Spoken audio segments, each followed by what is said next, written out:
Hey everybody, and welcome back to another book review. So I just finished the second book by Faridah Àbíké-Íyímídé.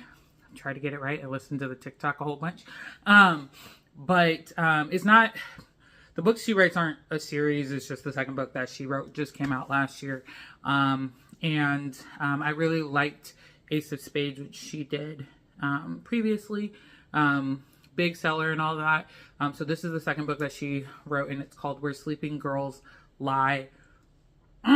So good. 5 out of 5. Like it was so good. Another one where I'm like, it's written that it's an easy transfer to movie or whatever. And Miss Faridah is like in her bag, like with this one. I really felt like Ace of Spades was, like first novel. There's a lot of kind of throughout it where you're like, I just don't think she's found her voice as an author yet. This one, she's found it. She's got it like all the way in the bag. Really enjoyed it. So this story, it's still kind of living on the high school, gossipy girl type situation. So this story is, about, a young girl, who goes away, or goes to a boarding school. Sade. Sorry, I forgot to say her name. Sade. So her name's Sade, and she goes to boarding school. And she's never been to boarding school. She was homeschooled previously because it's never, like, fully said until the very end of the book why she was homeschooled. But she was homeschooled for her entire life. And so her parents have both passed away. She's an orphan. Nobody else in her family really wants to deal with her. So she's like, well, I'll just go to boarding school. And you're just kind of like, oh, she just decides to finally be a normal high schooler. And come to find out as the story goes on, that's really not why she's there. She's got a lot of stuff kind of in the background that like slowly starts to come out throughout the story.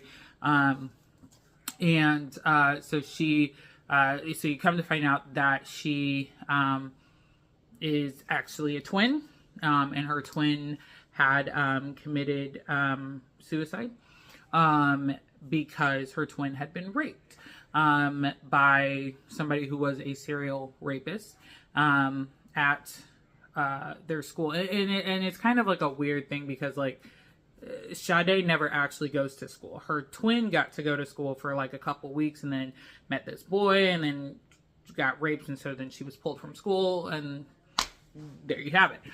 So Sade's kind of like on the revenge streak. So there's that part of it. But she also makes a lot of friends at the school, and when she gets there, because you don't know all of this at first, it's just kind of weird because she shows up and she meets this girl, her roommate, and her roommate Elizabeth, and then Elizabeth disappears that night, and nobody knows what happened to Elizabeth, and everybody's kind of freaking out for a little bit, but then everybody gets over that very quickly. And so Sade and Elizabeth's best friend Basil, they are the only two really that at first kind of like seem like they're the only ones that are trying to figure out what happened to her. Where did she go? Why did she disappear? What's going on with all of that? And then throughout the rest of the book, they make other friends, and it all comes. I won't tell you like all the nitty gritty or anything because it's a book that's got a lot of twists and turns. Like I totally thought I had the book figured out. I was like, dude, man, they keep talking about this brand new pool that they've just built. I'm like, homegirl, forget she's missing. She is dead, and they buried her in the pool. I kept saying that she's dead, and they buried her in the pool, and that was not where she was. And so, like, there's all these, not even plot twists. It's just twist and twist and twist and twist. And you think you got it, and then something else happens, and you think you got it, and something else happens. So I really like that. I really felt like the author just really got that element put together really well in this book. There were just so many twists, and you just didn't really know who to trust. And so I really like that. I also really liked, I mean, I know it was, a boarding school or whatever, or supposed to be a boarding school, but I really liked how like versatile the cast was. So like Elizabeth is Asian and Basil is he's technically Brazilian, but he grew up in Ireland. And so did Elizabeth. So Elizabeth and Basil were like best friends, and they've been best friends their whole lives because they grew up in Ireland together. And then Sade is Nigerian, I think, is how she's originally described. But they talk a lot about her being a really avid swimmer. And then there's another character, Persephone, who is never really like explicitly said like what Persephone's like family background is, but she is Black, but she's blonde. And so like there's just like a lot of just like multifaceted things in this book that I just really love because it's just so normal. This is what like diverse high schools look like, you know? And so I just really liked that. I also liked that this was a school that was built around a major sport, and that sport wasn't football in either sense of the word football. It wasn't American football. It wasn't British football. It was actually built around swimming.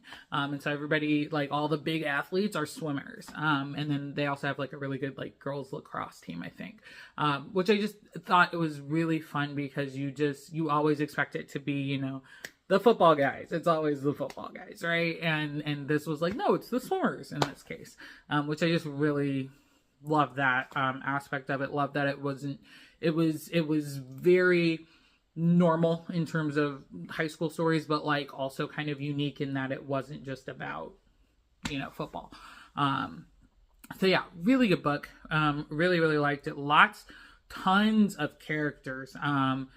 And each character like had a purpose, you know, and every character was like fully described. It was just so very visual. So I really liked that. Just an overall good book. Like I said, 5 out of 5.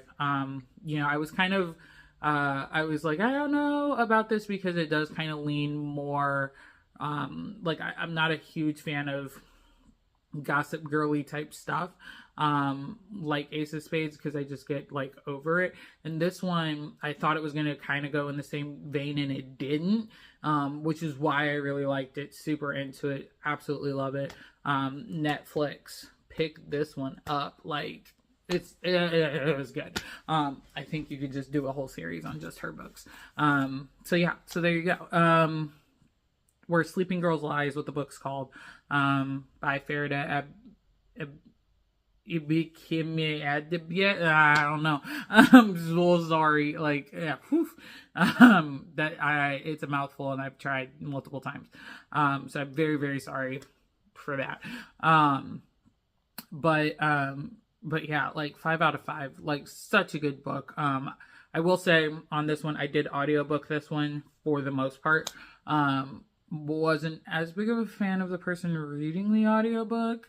But I didn't care because the story was so good. Just so good. So good. So yeah, absolutely loved it. And hopefully you guys will go out and pick that one up because it's so good. Love it. Anywho, that is all for this book review. Thank you as always for watching. And we are moving into Women's History Month. So March is Women's History Month. So I'm gonna have I predominantly read women authors anyway, but more women authors. So looking forward to that. And yeah, we will have a lot more book reviews coming up in the coming weeks and the coming months. So thank you for continuing to be on this journey. Like, comment, share, subscribe if you so choose. Don't have to. Welcome to those of you that have popped over from Cheshire's Top Cat. It's my husband's channel. I'm so glad that you guys are all here. And I will see you in the next book review. Bye.